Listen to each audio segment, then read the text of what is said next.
Welcome back to BZN TV. I'm your host, Britt Madrid Mogensen, and we have got a great show for you tonight. If you've ever felt exhausted by the seemingly never-ending responsibilities that you have, a packed schedule, and chores that always somehow need to be done, this interview is for you. Our guest, Meaghan B Murphy, is editor-in-chief of Women's Day magazine and author of Your Fully Charged Life, a radically simple approach to having endless energy and filling every day with yay. She's going to share realistic lifestyle tips backed by neuroscience and positive psychology to help you become a more joyful, fully charged version of yourself every single day. I am so excited to have this discussion with Meaghan. Her advice and her book has already given me such a boost personally, and I know it's going to do the same thing for you. So without further ado, let's get to this interview and hear Meaghan's tips. Her book includes health, work, family time, and more. She has all kinds of tips and small changes and habits that we can start incorporating into our day right now to yield more healthy habits in the long term. Informed by the latest research in neuroscience, positive psychology, and inspiring examples of men and women living life fully charged, she's here to share all of these tips. Meaghan, thank you so much for being here. Yay, thanks for having me. Well, it is an honor to have you here. I picked up your book just randomly at Barnes & Noble, read it cover to cover immediately, and you have charged me up so much. Thank you for coming on the show because I know you're going to do the same thing for all of our viewers. Well, that's exciting. And I'm already charged up by your outfit because you're wearing my palette color. It's what just I call, for you. Right? That's Yes. the dopamine dressing up to feel up, knowing that your clothes have power and what you wear affects your mood. So I am being fully charged by your awesome orange outfit. Well, thank you. And we're fully charged by your lightning bolt, your signature, one of your signature symbols. Well, in your book, it jumps off the shelf. It's all about what you just said, dopamine dressing, looking at every single aspect of your life as an opportunity to get your energy up and to really embrace life. Will you talk to us about just what you said about the extra charge, about the little things sometimes that we don't even realize are affecting us?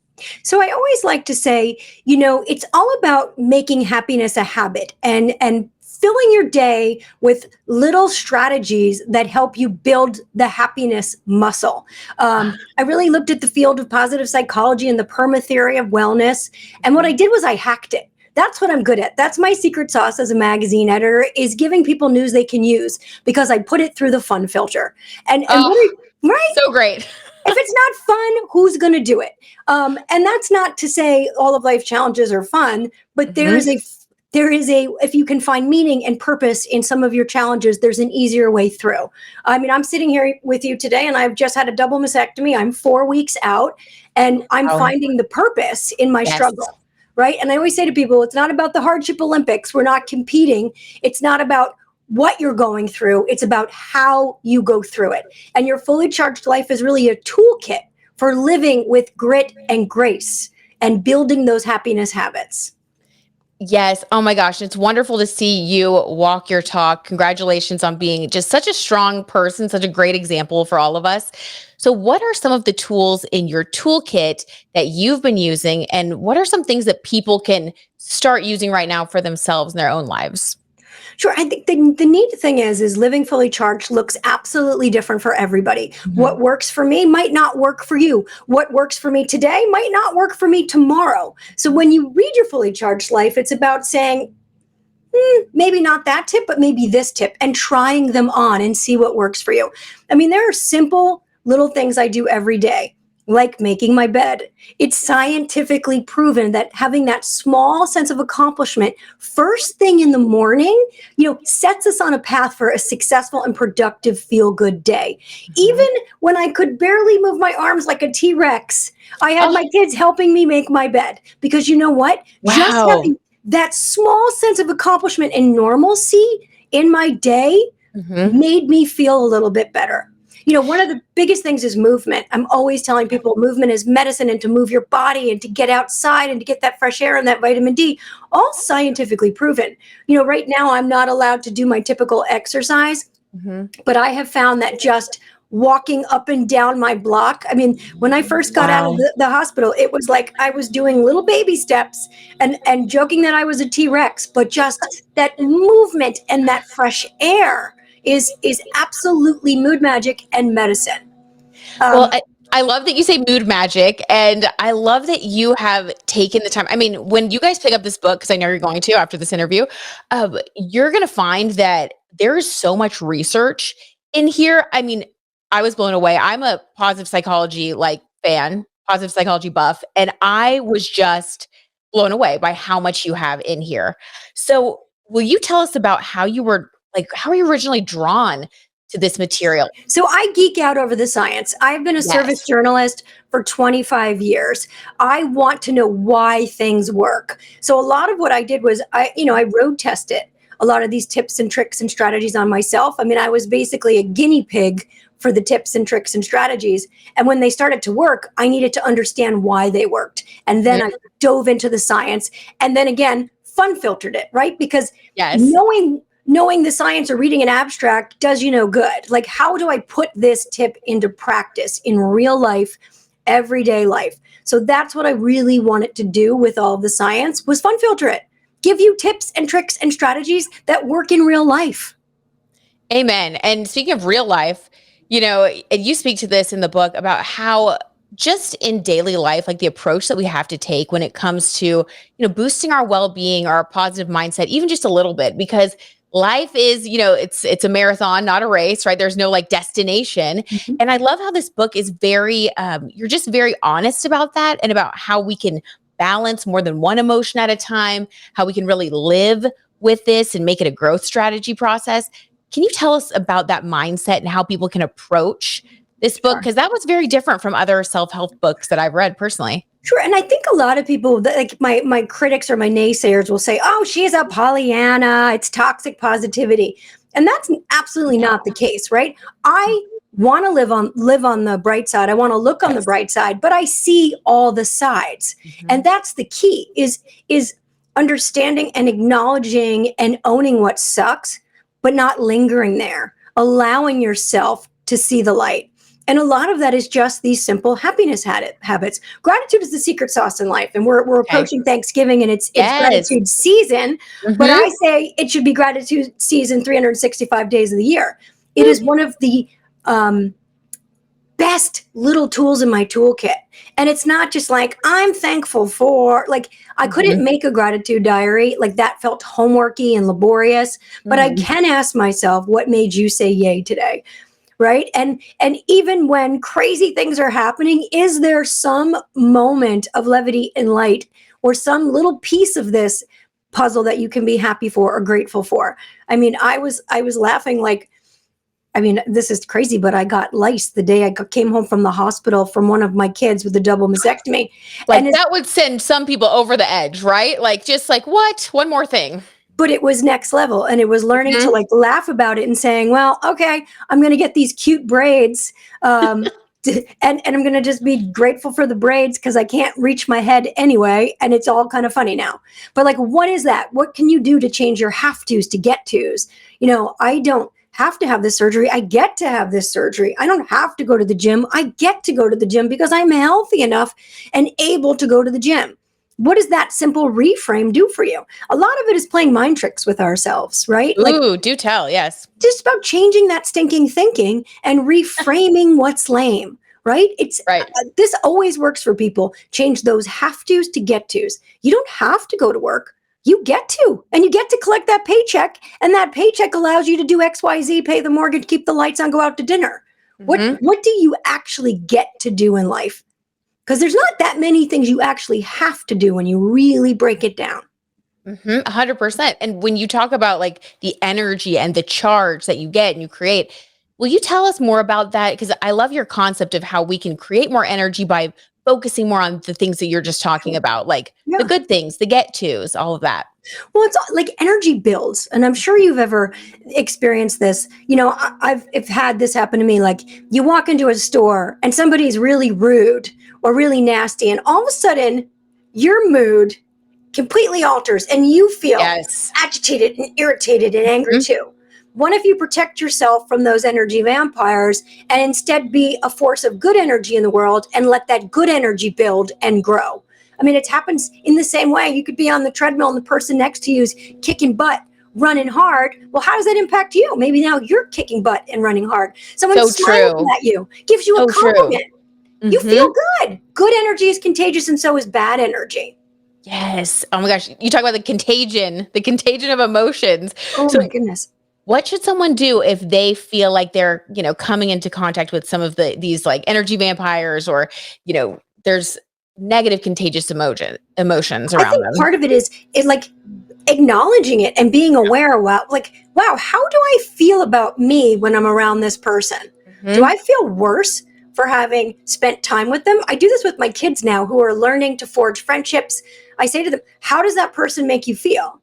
Do you feel competitive when you're with them? Do you feel like, not good about yourself, envious, jealous? Do you find yourself smack talking other kids? Like, pay attention to how that person impacts how you feel about you and how you carry yourself. Wow. Because that energy, you want to surround yourself with people that feel like sunshine and bring out the best in you. And granted, if it's Oh, your in-law and you can't avoid them, right. just being conscious of the fact that, wow, this person impacts my energy, and how can I kind of keep them on mute and not kind of, I mean, I've have relatives that, kind of try to suck you in, and it's like, what can you do to just sort of block that? Don't Yes. partake in the gossip, kind of highs and buys, and keep it casual, right? I mean, Yes, and especially with the holiday season coming up, everybody's going to be pushed together. And of course, we all love the people in our lives, but, everybody's in a different place. So if people are going to be around the Thanksgiving table and there might be a couple of energy vampires, what are some quick tips that you can give them to help them stay fully charged? I think the key is that you absolutely cannot control someone else's behavior. You can't, Mm. all you can control is your reaction. So being aware that this person is a force of negativity in your life, understand that that's about them. It's not about you. And you get to work on your reaction, work on not Ooh. allowing them to impact your mood, and just not engaging in it, right? Like if somebody's Mhm. talking smack about, oh, these mashed potatoes are the worst I ever had, well, I'm kind of enjoying them. Move on, right? Right. Like you don't have to Yeah, I participate think in the they're good. Yeah. negativity. Well, and I love the example you give in the book about how you always like to dress up and you bring like a lot of fun to, like your workouts, and how you're very consistent with your workouts because it gives you energy. And you give some really good strategies about how to kind of, come back at people in a way that's not negative or aggressive, but that allows you to stay on your track. Will you Yeah. talk about that a little bit? Like what to do if you are somebody who's getting charged up and you do run across different people who, whether it's with your eating habits or your wellness routine, how can you stay on track? And that's tricky. I mean, I know that, It like, if is. my husband's like having dessert, I want dessert. If my husband's having a Totally. glass You're of like, wine, just I this want a glass once. of And wine. yeah. And then it's Um, every day, right? And that can Yeah, be it can be so challenging, but it I think is. it's like about setting your sights on your greater good and Mhm. being aware of what matters most to you, and also giving yourself compassion and grace if you're like, yep, I had the dessert, I skipped the gym. But surrounding yourself with also people that bring out the best in you. I mean, Mhm. my good vibe tribe, my morning crew, I mean, we bring out the best in each other. I miss them right now because I'm still not cleared to Oh. exercise. But it's about having more of those people in your life that impact good habits, and kind of coming together around that. I mean, it's easy to fall into bad habits if you're hanging out with those people that bring out the worst in you. Mhm. But we gravitate toward that, right? Because, hey, Right. listen, maybe I do want to eat junk and drink the wine. So maybe I'm purposely gravitating to those people so it makes me feel better about my bad choices. Exactly. Challenge Right. yourself to find a person in your life that's going to help you strive for better habits and make you feel better about yourself. Oh my gosh, I love that. Well, and you talk about your morning routine and your good vibe tribe. Will you tell everybody about your daily routine? Because I think it's Yes. fantastic. So right now I'm on a little hiatus because I'm still Mhm. in recovery, but my thing is all about owning your morning, right? Like that is Mhm. such protected time. I have 3 kids. a busy schedule, all the jobs. I know that at like 5 o'clock in the morning, 6 o'clock in the morning, my phone's not ringing. I'm not getting 900 emails. That is sacred time, sacred Yes. quiet time that I can really thrive and do things for me. And right now that looks a little different. That means I'm having a pumpkin flavored coffee in a quiet house. And that's that same kind of ritual, that same kind of me time. It's about self-care and carving out that time that's just about you, because we do so much for everybody else. We give, but what are we Yes. giving back to ourselves? And for me, I think the morning can be a very sacred time, especially for busy parents where nobody needs you. How good does it feel not to be needed Yeah. for like 30 minutes?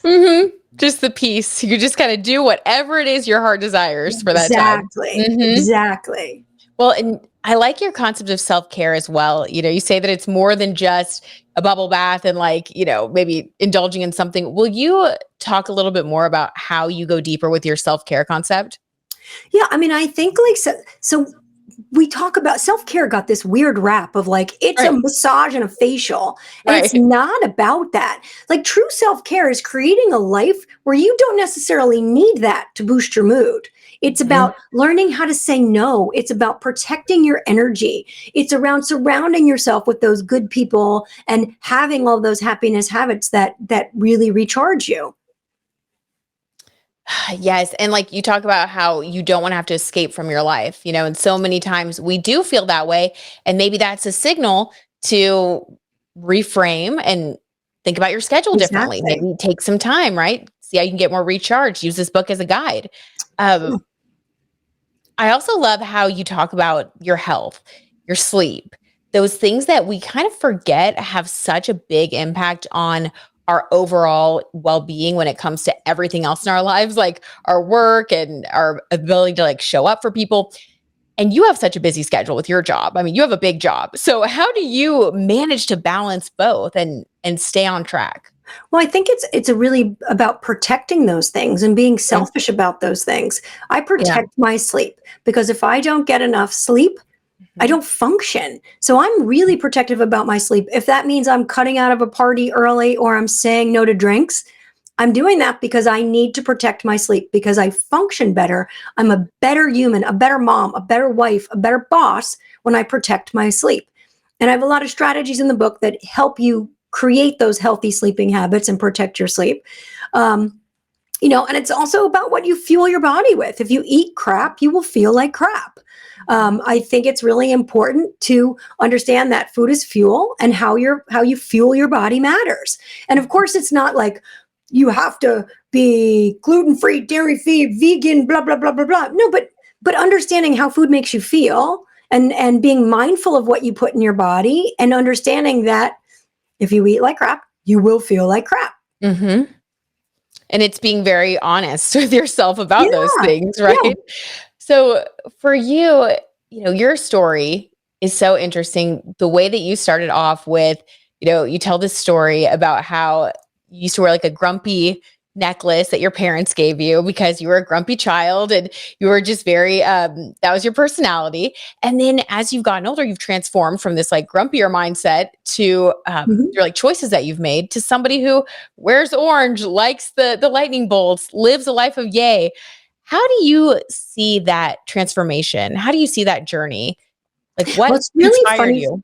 So I'm inherently negative. I literally my nickname was Grumpy, and I see it in my youngest son. I mean, Oh, he is such a little curmudgeon. Like he's a little grumpy dude. And so we're working on fully charging him and giving him better happiness habits. But for me, it was really about making my message, working through some tough times, and understanding that you could choose to live differently. You could train your brain to think differently and to behave differently. And there was an easier way to move through the world. And so I had to work very hard to more automatically see the good and choose positivity and I like to say prioritize positivity because at my core, I mean, I was neggy Meggy. I mean, that's how I grew up. I mean, my pastime was sitting on the curb sticking my tongue out at my neighbors. I mean, like that was my favorite activity when, I That's mean, kind of hilarious. Can you right? imagine a little child? That's cute, but I would just sit there and it's stick my tongue precious. out, and I hated everybody. I hated the world, and that really led to my tumultuous teen years. Right? I mean, I Mhm. had these swirling negative emotions. It led to an eating disorder. Then my best friend's suicide happened, and like I was on this horrible downward spiral, Mhm. and it really wasn't until I like to say in my 20s when I was working at Cosmopolitan magazine and was given this assignment to write the 7 secrets of happiness. And when I started to do the research and I looked into the field of positive psychology and began to understand the work of Marty Seligman and that, wow, there are these key characteristics, these key behaviors and traits and things that happy people have in common. And it is, relationships matter, and not just your spouse, but weak ties. When I engage with the UPS person, I feel better about my day because I've had that interaction, especially when I was housebound for the first couple weeks post surgery. Like just those little lightning bolts of connection really, really matter. Meaning and purpose. Wow, everything has to mean something. Your struggle has to mean something. You have to have purpose. You have to have a sense of accomplishment. You have to feel like you're getting that gold star on some level. These are basic human needs.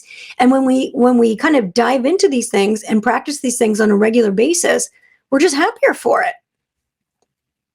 Oh my gosh, yes, 100%. And the fact that you've been able to integrate all of these findings into your daily life and that you've created this blueprint, this guidebook for other people to be able to take these proven scientific, ways that we Yeah. can really improve our mindset and our happiness.